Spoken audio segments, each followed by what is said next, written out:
So hey guys, how you all are? I hope you all are doing well. I am doing good. अभी मेरे पैर का दर्द थोड़ा सा आराम हुआ है बट ठीक ठाक ही है. ठीक हो जाएगा ये.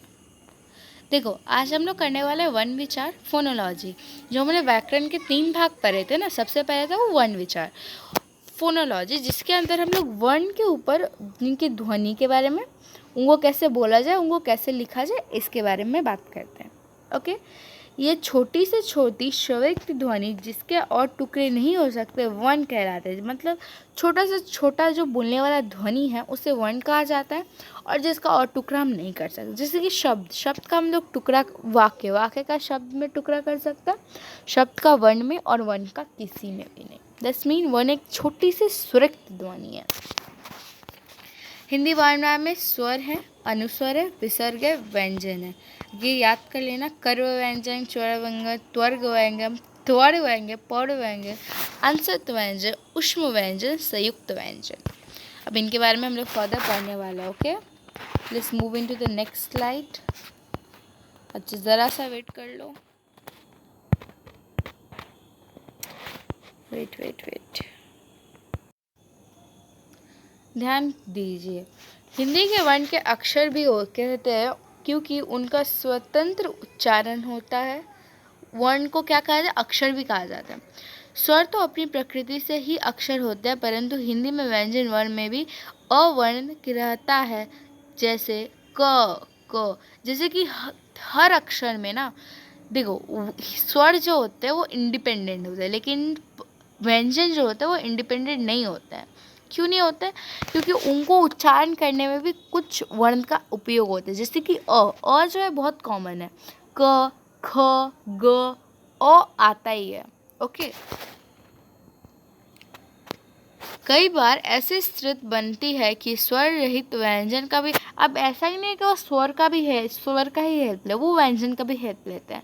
जैसे कि रैफ हो गई, हलन का चेल हो गई, ये सारे को हम लोग यूज़ करते हैं. ओके, ये सारे को हम लोग सारा हम लोग यूज़ करते हैं. ओके.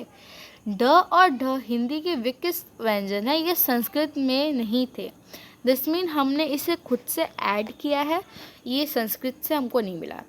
आ जा और फ, अ ज और फ ध्वनियों विदेशी हैं, जैसे कि अंग्रेजी, अरबी, फारसी प्रभाव के कारण आई है. ठीक है. और ये आ नहीं है, वो मेरे पेन से शायद मैंने ये हो गया है, वो अ है. ओके. श्र त्र ज्ञ श्र ये संयुक्त व्यंजन है. ये क्रमश इस प्रकार बनी है. क्रमश. ओके. क श श तर त्र ज झ ज्ञ श र श्र. ठीक है. ये दो व्यंजन को मिला के अलग से बनी है. ओके. मात्राएं, बहुत सारी मात्राएं, जैसे कि अ का मात्रा ये है, आ का मात्रा ये, ई का मात्रा ये, बड़ी ई का उस साइड से, ऊ छोटा ऊ, थ्री, ए ओ. वर्णभेद. स्वर या व्यंजन. अच्छा, मैंने आपको जो स्वर बोला और व्यंजन बोला वही था ना. स्वर इज वोवेल, जिन वर्णों का उच्चारण करते समय मुख से निकलने वाली वायु बिना रुके आवे जाए. अ आ ई उ ओ उ, ये सब में क्या हो रहा है, आप इसको उच्चारण करो. आ बोलो, अ आ ई उ. इसमें जो हवा है ना, मतलब लिप उप का किसी का भी कनेक्शन नहीं हो रहा है. परंतु लिखने में आ ई की तरह त्री की मात्रा होती है. जैसे कि अच्छा, ये दूसरा ही मैटर है. यहाँ पे कुछ मात्राओं के बारे में बताया, you can all go through it. Okay. स्वर भेद काइंड ऑफ वोवेल. देखो, हर्ष होता है, दीर्घ होता है. हर्ष मतलब जिसका उच्चारण करते समय कम समय लगा, और दीर्घ मतलब हर्ष से ज़्यादा समय लगे. जैसे कि आ ई उ त्री, कम टाइम लगा. आ ई उ ए ओ, ये सारे क्या हो गए ना, ये सारे हो जाते हैं. इसमें कंपैरेटिवली ज़्यादा टाइम लग रहा है. आई मीन स्वरों को ना आप उच्चारण करो, प्रोनाउंस करो, then you can feel that how the time is taking by them. Okay. और इसको शॉर्ट वॉयल्स और लॉन्ग वॉयल्स भी कहा जाता है. ओके. ओके. स्वरों की मात्रा चिन्ह, सिंबल्स ऑफ वर्ड ये रहे, पढ़ लो आप लोग. ओके. मैं स्लाइड को शो कर देती हूँ जिससे आप स्क्रीनशॉट भी ले सकते हो। Okay okay. अब ये जो स्वर है ना, इनका उच्चारण करते समय भी अयोग्य, आफ्टर साउंड, दैट्स मीन दो ऐसी ध्वनि है जो ना स्वर है ना ही व्यंजन है, इन्हें अयोग्य कहा जाता है। मतलब जब काम आएगा ना तब ये आपको योग काम करेगी। अनुस्वर, नसल, मतलब जिसका उच्चारण नाक से होता है, जैसे कि अंगूर, चंचल, हंस, कंधा आदि। ओके, आप नाक से उच्चारण करो, आप पढ़ो इसको तब समझ आएगा। अनुनासिक, जिसका उच्चारण नाक और मुंह दोनों से होता है, जैसे कि मुंह, हंस, इनमें चंद्र बिंदु भी होता है, जैसे चंद्र बिंदु जहाँ पे वो अनुनासिक है। अनुस्वर अनुनासिक में एकदम भी कंफ्यूज नहीं होना है, इसीलिए सेमी नसल और नसल को भी याद कर लो। ओके। विसर्ग, इसका चलन ह के प्रकार होते हैं, जैसे कि दुख, प्रत्यय, ह आ रहा है कि नहीं, दुख, प्रथ। ओके। हलन, ये र के रैफ के लिए विद्यार्थी, वो उसके हाफ होने का संकेत करता है। व्यंजन, जिन वर्णों के उच्चारण में वायु रुकावट के साथ या घर्षण के साथ मुंह से बाहर निकले तो उन्हें व्यंजन।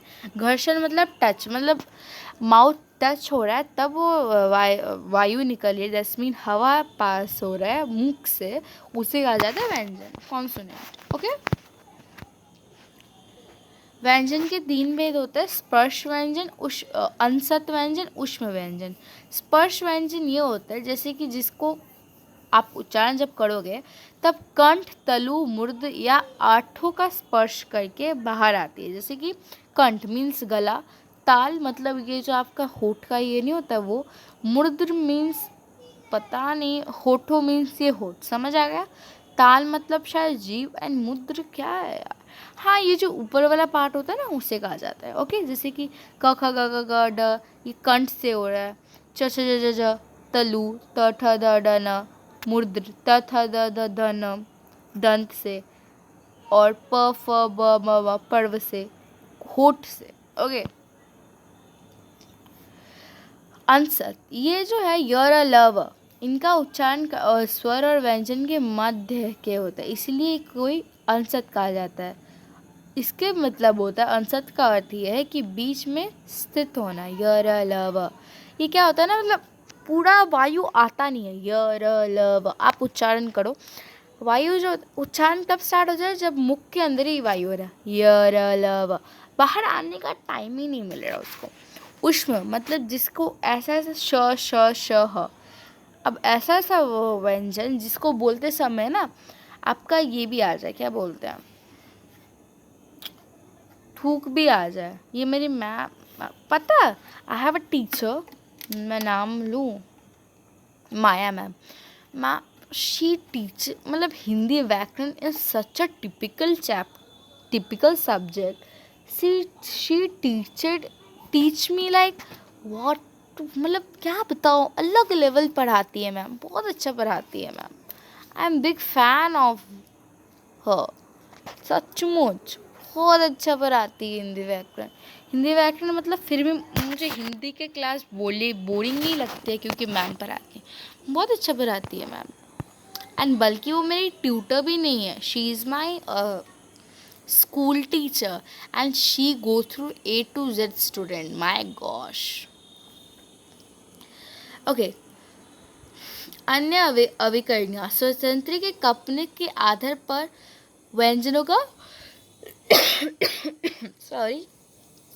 ओके, ये जो है अधरचर, स्वध्वर, ये उतने इम्पोर्टेंट नहीं है आपके लिए। ओके, आपके लिए जो इम्पोर्टेंट है यहाँ पे अन्य व्यंजन।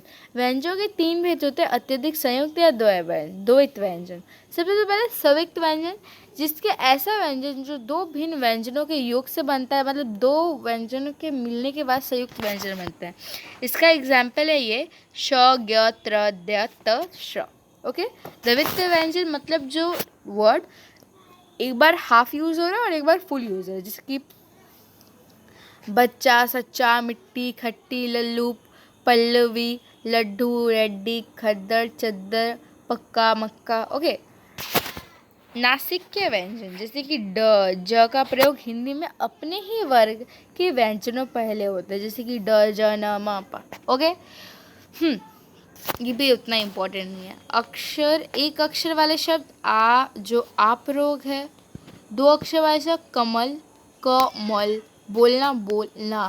ओके, बालघट, ये उतने इम्पोर्टेंट नहीं है आप लोग के लिए। यहाँ पे होता है आपको लोग का ये सब चैप्टर है जो जो इम्पोर्टेंट है इस बुक में, जो जो पढ़ाया जाता है वो मैं पढ़ाऊँगी, जो नहीं पढ़ाया जाता वो नहीं पढ़ाऊँगी, बिकॉज बहुत सारे इसमें एब्सर्ड मैटर्स भी हैं। Okay okay, let's wrap up this chapter and move to the next chapter in the next video. Till then, stay tuned.